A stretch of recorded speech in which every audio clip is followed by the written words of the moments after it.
Special Envoy John Kerry, the latest high-ranking official to visit China in recent weeks. He's there to resume climate talks after a nearly year-long pause. What we're trying to achieve now is really to establish some stability, if we can, in the relationship without conceding anything. Let's bring in the chairman of the House Select Committee on China, Wisconsin Congressman Mike Gallagher. Congressman, there's been a lot of travel from administration members, and they're leading up to a possible meeting this fall where Biden and Xi would actually be in the same room. What did you make of this recent trip? Does it matter to us? It does matter a great deal. Across the board, it seems the Biden administration is trying to revive the policy of diplomatic and economic engagement with the Chinese Communist Party, despite that having failed for 2 decades. And the risk is that we actually do concede things in order just to get a photo op and get to the negotiating table, where our reports right now that we've shelved export licensing agreements, we've shelved sanctions on Chinese officials.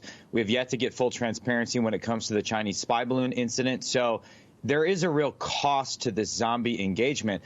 Among the many officials who have traveled there, John Kerry is actually the Chinese Communist Party's favorite person to deal with, because John Kerry believes we need to cooperate with China when it comes to climate change. It's a bit like believing Bernie Madoff was an ethical business partner, and the CCP exploits his naivety to advance their authoritarian agenda while they string us along in an endless series of meetings.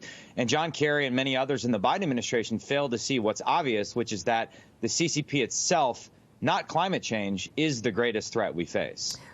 Let me run this call for number one here. This is from the hearing last week when John Kerry was in front of the Congress, refusing to call President Xi a dictator. Watch here. The president called Xi Jinping, called him a dictator. Do you believe he wields the power of a dictator? President Xi is the major decider of the direction and of the policies of Is he, China. in fact, effectively a dictator? I don't think it's useful to get into. Can you understand where John Kerry's coming from there?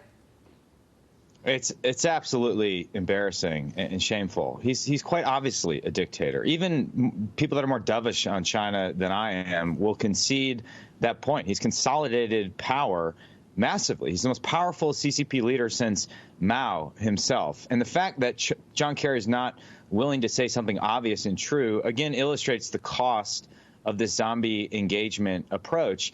This also happened on human rights. When John Kerry was asked about the numerous reports of Uyghur forced labor being used to build solar panels in Xinjiang, he said that it's not my lane. It's not my lane. I don't know what's going on there.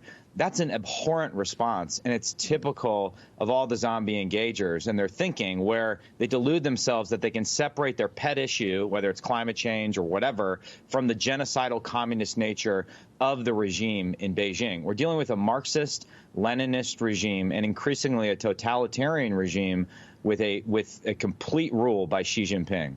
Quickly, I'm not going to play the soundbite, but National Security Advisor Jake Sullivan was talking about this Chinese hack into government computers, U.S. government computers. He says that no classified information was accessed.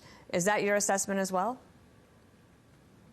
Based on what I've seen, yes, but that's also not a cause for celebration. During the OPM hack, for example, in 2015, when my military records and millions of others were compromised, those weren't necessarily classified, but they still gave the Chinese Communist Party a massive amount of leverage over us. The information could be used for a variety of purposes in the future. And again, it just tells us something about the regime we're dealing with. At the time we are shelving defensive action in order just to talk to them, they continue their economic and cyber war against America and our allies. This is a paradox of Marxist-Leninist regimes. They get more aggressive as they get more comfortable. They only respect firmness, and they have contempt for people who continually give in to them. The more we give in to them, the more we try and, engage without a sensible, coherent strategy, the more aggressive they are going to get. Congressman Mike Gallagher, thank you for joining us on a Monday as you get back to D.C. for more votes. Thanks. Thank you.